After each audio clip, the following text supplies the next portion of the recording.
अच्छा, कई बार आप अपने घर में जाते हैं और किचन में जाते हैं, और किचन में जाने के बाद जो किचन में कुछ न कुछ वस्तुएं होते हैं, सामान होते हैं, उनका कुछ न कुछ नाम ज़रूर होता है। आप हिंदी में नाम तो बराबर जानते होंगे, पर यार उसकी अंग्रेज़ी क्या होती है। जैसे घर में ओखली रखी हुई है ना, ठीक है, ओखली कूटने वाली जो ओखली होती है, कुछ मसाले वगैरह होते हैं ना उसमें कूटे जाते हैं, ठीक। अब उसकी अंग्रेज़ी क्या होती है। देखिए, आम तौर पे जब हम लोग कहीं शहर वगैरह में जाते हैं, वहाँ के बच्चों को देखते हैं तो वो किचन में जो भी चीज़ें होती हैं ना, उनका वो अंग्रेज़ी में नाम लेकर के बुलाते हैं या यूज़ करते हैं या फिर बताते हैं, राइट। और हम लोग क्या होता है, नहीं पता होता है। और मैं आपके लिए ही इस वीडियो को बनाया हूँ और आपकी जानकारी के लिए बनाया, क्योंकि देखो हम लोग गांव क्षेत्र से बिलोंग करते हैं। ये ना क्या चल रहा है ना, धान की कटाई चल रही है हमारे गांव क्षेत्र में। तो धान की कटाई में मोस्टली किसका यूज़ होता है, आप हंसिए का यूज़ करते हो या फिर दराती का यूज़ करते हो। चलिए, हंसिया तो पुराना शब्द है, पर जो दराती होती है ना उसकी क्या अंग्रेजी होती है। खुरपी आप बहुत पहले से जानते हो ना, तो उसकी क्या अंग्रेजी होती है। ओखली हो गया, ये बेलन हो गया, इसकी क्या अंग्रेजी होती है, इसको अंग्रेजी में क्या बोलते हैं। यार देखो, आम तौर पे ना हम लोग इस चीज़ से घिरे हुए होते हैं और हमें कहीं ना कहीं इस चीज़ की अंग्रेजी नहीं आती है, और ये जिम्मेदारी मेरी है आपको बताना कि इन सबको हम अंग्रेजी में क्या बोलते हैं, राइट। तो ठीक है, हम शुरू करते हैं। सबसे पहले आप, मेरी एक रिक्वेस्ट है उसको सुन लीजिए। अगर चैनल को अभी तक आपने सब्सक्राइब नहीं किया है ना, तो प्लीज़ यार सब्सक्राइब तो ज़रूर कर लीजिए, आपके लिए ही तो मेहनत करते हैं। सब्सक्राइब कर लीजिए, वीडियो अच्छा लगे तो लाइक कर लीजिए, और हाँ, जब अच्छा लगा ही है तो किसी न किसी को तो शेयर कर ही दीजिए, ताकि उसको भी थोड़ा बहुत हेल्प मिल जाए। क्योंकि ये चीज़ें जो मैं आपको बता रहा हूँ ना, आम तौर पे नहीं पता होती है, और ये आपके लिए बनाया हो कि आपको अच्छे से इस चीज़ के बारे में नॉलेज हो जाए, जो आपके किचन में, आपके घर में है, आपके आस पड़ोस जो चीज़ें दिखती हैं ना, उसको अंग्रेज़ी में हम क्या बोलते हैं। चलें तो शुरू करते हैं, राइट। बताते हैं कि इन सब वस्तुओं को अंग्रेज़ी में हम क्या करते हैं। तो देखिए, सबसे पहले हम आपको बताते हैं ओखली। अब ओखली का इस्तेमाल आपको पता ही है कि ओखली का यूज़ हम कैसे करते हैं और कहाँ पर करते हैं। तो ओखली जो होती है ना, ये आम तौर पे घर में होती है और कूटने के काम आती है। जैसे कुछ मसाले वगैरह होते हैं ना, तो उसमें हमारे घर की जो हमारी मम्मी होती हैं या दादी होती हैं, उसमें कुछ ना कुछ रख के मसाले को ऐसे क्या करती हैं, ओखली में कूटती हैं, ठीक है ना। तो उस ओखली को अंग्रेज़ी में हम बोलते हैं मोर्टर। क्या बोलते हैं, मोर्टर बोलते हैं। मोर्टर को हिंदी में बोलते हैं ओखली। तो ये बात आपको समझ में आ गई होगी। और हाँ, एक चीज़ और, आप घर में सरौते का इस्तेमाल देखते हो। हमारी जो दादी माँ होती है ना, हमारी माँ होती है, अगर कोई घर में सुपारी वगैरह खाने वाला होता है ना, तो उस सुपारी को उसी सरौता से काटता है। अब उस सरौता की अंग्रेज़ी क्या होती है। ये सारी चीज़ें आम तौर पे हमें दिखती हैं, ख़ास तौर पे हमारे गांव में तो पक्के दिखती है, ठीक है ना। तो इसकी अंग्रेज़ी क्या होती है। अब सरौता की अंग्रेज़ी होती है नट क्रैकर। क्या होती है, नट क्रैकर को हिंदी में बोलते हैं सरौता।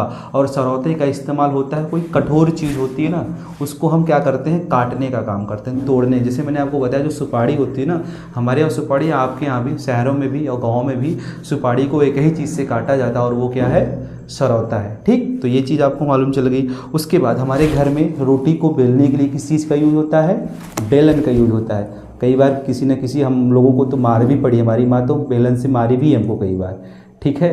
तो बेलन का यूज़ होता है। और बेलन को अंग्रेज़ी में हम क्या बोलते हैं, पेस्ट्री रोलर बोलते हैं। क्या बोलते हैं, पेस्ट्री रोलर बोलते हैं, क्योंकि गोल गोल होता है ना, इसको गोल करने इसलिए रोलर इसको बोला गया है। और पेस्ट्री रोलर इसको बोलते हैं, पूरे के पूरे को हम क्या बोल देंगे, पेस्ट्री रोलर बोलते हैं। और पेस्ट्री रोलर की हिंदी क्या होती है, बेलन। आप बेलन का इस्तेमाल जो करते हैं उसको क्या बोलते हैं, पेस्ट्री रोलर बोलते हैं। घर में जो आटा होता है, आटा गूँथ के जो आता है, उसके पहले उस आटे को क्या करते हैं ना, छाना भी जाता है, चाला जाता है, जिसको बोलते हैं, सॉरी क्या बोलते हैं, चाला जाता है। अब उस चालने के लिए किस चीज़ का इस्तेमाल होता है, कौन से इंस्ट्रूमेंट का यूज़ होता है, चलनी का इस्तेमाल होता है। किसका इस्तेमाल होता है, चलनी का इस्तेमाल होता है भाई। और उस चलनी की अंग्रेज़ी क्या होती है, मैं आपको बताता हूँ। उस चलनी की अंग्रेज़ी होती है सीव। क्या होती है, सीव। आप ध्यान रखिएगा, इसको बराबर याद कर लीजिएगा कि चलनी की अंग्रेजी होती है सीव, राइट। सीव की हिंदी होती है चलनी। और चलनी का काम क्या है, आटे को चालने का काम करती है हमारी क्या, चलनी। और भी तरीके से काम आती है, लेकिन ज़्यादातर इसका इस्तेमाल हम कहाँ करते हैं, आटे को चालने में करते हैं, ठीक। मैंने आपको शुरू में ही बताया था कि जो दराती होता है ना, दराती का इस्तेमाल हम लोग गाँव में किस चीज़ के लिए करते हैं। आपको पता होगा, अभी धान की कटाई चल रही है, तो धान की कटाई में हम जो किसान लोग होते हैं ना, जो काटना है जिनको धान, तो वो दराती का यूज़ करते हैं।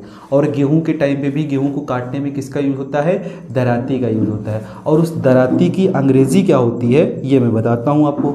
दराती की अंग्रेज़ी होती है सिकल। क्या होती है, सिकल होती है, और सिकल को हम हिंदी में कहते हैं दराती। आई होप की चीज़ें समझ में आ रही होंगी, नहीं आ रही होंगी तो ज़रूर पूछ लीजिएगा, क्योंकि बराबर मैं आपको बता दे रहा हूँ कि इसको क्या बोलते हैं। अगला देख लीजिए, खुरपी। खुरपी के यूज आपको मालूम है क्या करते हैं हम? जो छोटी छोटी घास जामती है या जम जाती है, खेतों में होती है, हमारे घर के आसपास होती है ना, उसको हम निकालने के लिए करते हैं। किसका यूज़ करते हैं? खुरपी का इस्तेमाल करते हैं। या फिर जो पेड़ पौधे लगाए होते हैं ना, उसको हम निराई गुड़ाई करने के लिए, छोटी छोटी उसमें मिट्टी को गुड़ाई करने के लिए हम किसका यूज़ करते हैं? खुरपी का इस्तेमाल करते हैं। और उस खुरपी की अंग्रेजी होती है शॉवेल। क्या होती है? शॉवेल होती है। क्या होती है?